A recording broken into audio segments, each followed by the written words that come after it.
Paul Pogba kembali ke lapangan hijau. Gerald Kwanza menyetujui persyaratan pribadi dengan Bayer Leverkusen. Pertemuan Rooney Bargi dengan pihak Barcelona, Szczesny akan menandatangani kontrak baru dengan Barcelona. Christensen diperkirakan akan meninggalkan Barcelona. Thomas Frank telah tiba di Tottenham. Oh iya, bagi kalian yang belum subscribe, jangan lupa subscribe terlebih dahulu ya. Dan jangan lupa aktifkan notifikasinya supaya tidak ketinggalan berita terbaru dari Top Klasmen.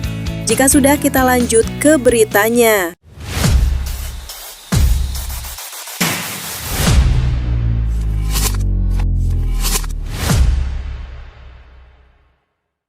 Paul Pogba resmi kembali ke lapangan hijau setelah menyelesaikan hukuman dopingnya dan pilihan klub barunya sudah terpikirkan olehnya.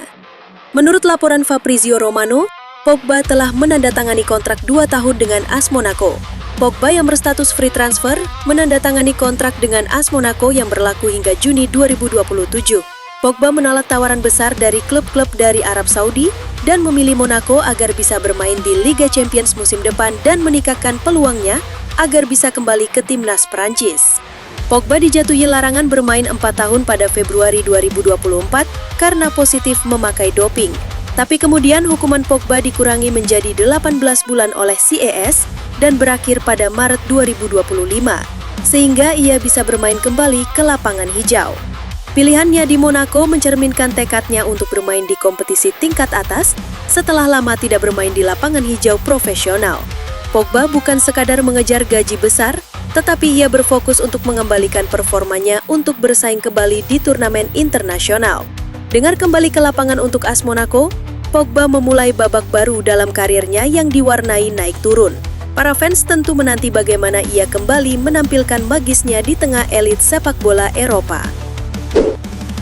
Gerald Kwanza, bek muda berbakat milik Liverpool, resmi hengkang ke Bayer Leverkusen dalam kesepakatan transfer permanen yang cukup mengejutkan banyak pihak.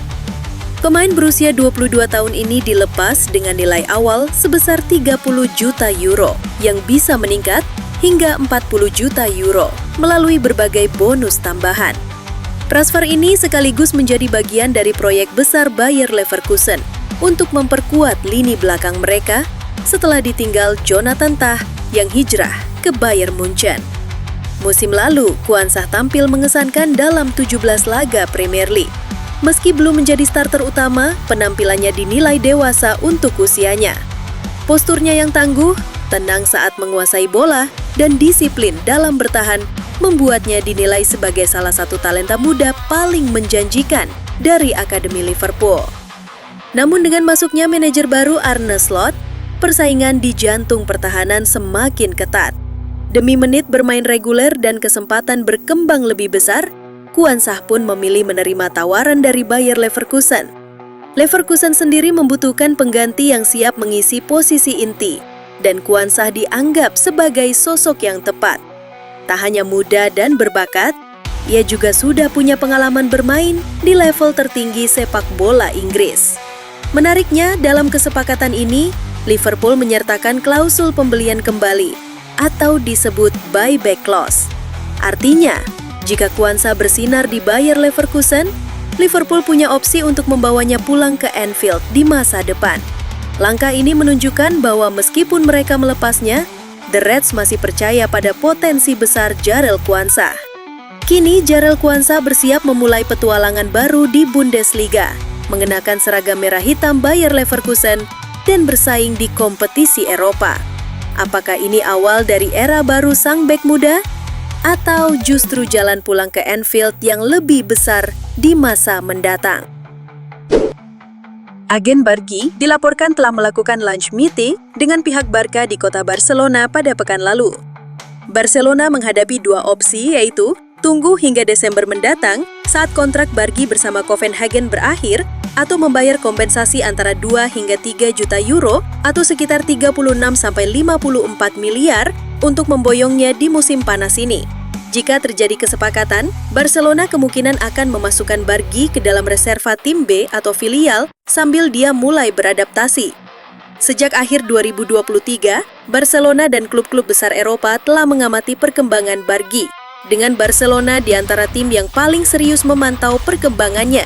Sebelumnya, Fabrizio Romano juga melaporkan bahwa Barcelona serta beberapa klub besar lain mengirim pemadu bakat untuk memonitor Bargy saat masih di FC Copenhagen. Bargy baru kembali beraksi pada Maret 2025 setelah menjalani operasi ACL sejak Mei 2024 dan telah tampil di 6 laga setelah pulih dari cedera. Kontraknya saat ini berlaku hingga Desember 2025 dan Copenhagen kemungkinan tidak akan memperpanjangnya sehingga Barcelona punya keuntungan menawar jika mau membelinya musim panas ini atau menunggu hingga Desember. Saat ini menurut laporan dari berbagai sumber olahraga, Szczęsny benar-benar sedang memproses perpanjangan kontrak baru bersama Barcelona dalam format 1+1 atau 1 tahun ditambah opsional setahun lagi. Media seperti Tribuna melaporkan bahwa kedua pihak, Szczęsny dan klub, telah memulai pembicaraan dan sepakat secara prinsip untuk memperpanjang kontrak dalam skema tersebut. Barcelona melalui Direktur Olahraga Deco dan pelatih Hansi Flick disebut siap mempertahankannya setidaknya 1 musim lagi. Szczęsny sendiri mengungkapkan bahwa keluarganya bahagia di Barcelona. Anaknya nyaman sekolah di sana dan istrinya juga senang tinggal di kota itu. Dia bahkan mengatakan, "Saya terbuka untuk segala kemungkinan terkait kontrak baru." Szczęsny akan menandatangani kontrak baru dengan Barcelona dalam waktu dekat. Kemungkinan besar kontrak 1 tahun plus opsi perpanjangan lagi selama 1 tahun. Barcelona telah memberitahu Christensen bahwa ia tidak termasuk dalam rencana jangka panjang dan siap untuk dijual musim panas ini. Meskipun Hansi Flick mendukungnya, Direktur Olahraga Deco memilih fokus pada Ronald Araujo serta menyiapkan ruang untuk pemain lain seperti Pau Cubarsí, Inigo Martinez, Eric Garcia, Jules Koundé, dan talenta muda Sergi Dominguez.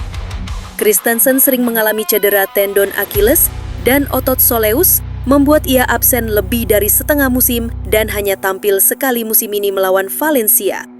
Riwayat cederanya ini menjadi faktor utama dalam keputusan klub untuk melepasnya. Ada minat dari klub Arab Saudi, khususnya Al Nassr, yang siap menawarkan kontrak tinggi untuknya. Selain itu, klub-klub Eropa seperti Manchester United dan Newcastle, serta Juventus juga dikaitkan dengan potensi transfer Christensen. Barcelona akan menjual Christensen musim panas 2025 dan siap melepasnya jika ada tawaran yang masuk akal. Terlebih karena gaji besar yaitu 9 juta euro per tahun dan bebas transfer sehingga bakal menghasilkan keuntungan bersih. Sang pemain tidak menutup kemungkinan menerima tawaran, terutama yang menggiurkan dari klub Arab Saudi. Namun ia juga sempat menyatakan niatan untuk tetap bertahan jika diberikan peran, meski kabar tersebut datang saat sebelum keputusan klub. Thomas Frank resmi tiba sebagai manajer baru Tottenham Hotspur, memulai peran barunya sejak 12 Juni 2025 dan menandatangani kontrak hingga 2028. Tottenham membayar sekitar 10 juta pound sterling kepada Brentford untuk melepas klausul rilis Thomas Frank. Ia berusia 51 tahun, dikenal adaptif secara taktik saat membawa Brentford promosi pada 2021 dan stabil di Liga Primer. Taktik fleksibel, gabungan tekanan tinggi, penguasaan bola, dan serangan cepat dianggap cocok dengan skuad Spurs. Terhadap dana terbatas, Frank unggul dalam performa dibanding gaji tim. Frank dianggap sebagai progresif dan inovatif oleh klub. Frank harus meraih dukungan cepat, apalagi pendukung dan sebagian skuad masih mendukung Postecoglou. Awal debut Frank akan diuji di UEFA Super Cup melawan PSG serta pertandingan persahabatan pramusim melawan klub besar seperti Arsenal, Bayern Munchen, dan Newcastle United. Chairman Daniel Levy dan CEO Vinay Venkatesam berharap bukan hanya stabil di Liga Primer, tapi juga menargetkan gelar Liga Primer maupun Liga Champions. Itulah rangkuman sepak bola terkini versi Top Klasmen. Jika kalian suka dengan video ini, jangan lupa di-like dan share video ini. Dan jika kalian belum subscribe channel ini, jangan lupa subscribe dan aktifkan notifikasinya supaya tidak ketinggalan berita terupdate dari Top Klasmen. Terima kasih atas perhatiannya. Sampai jumpa di konten video berikutnya.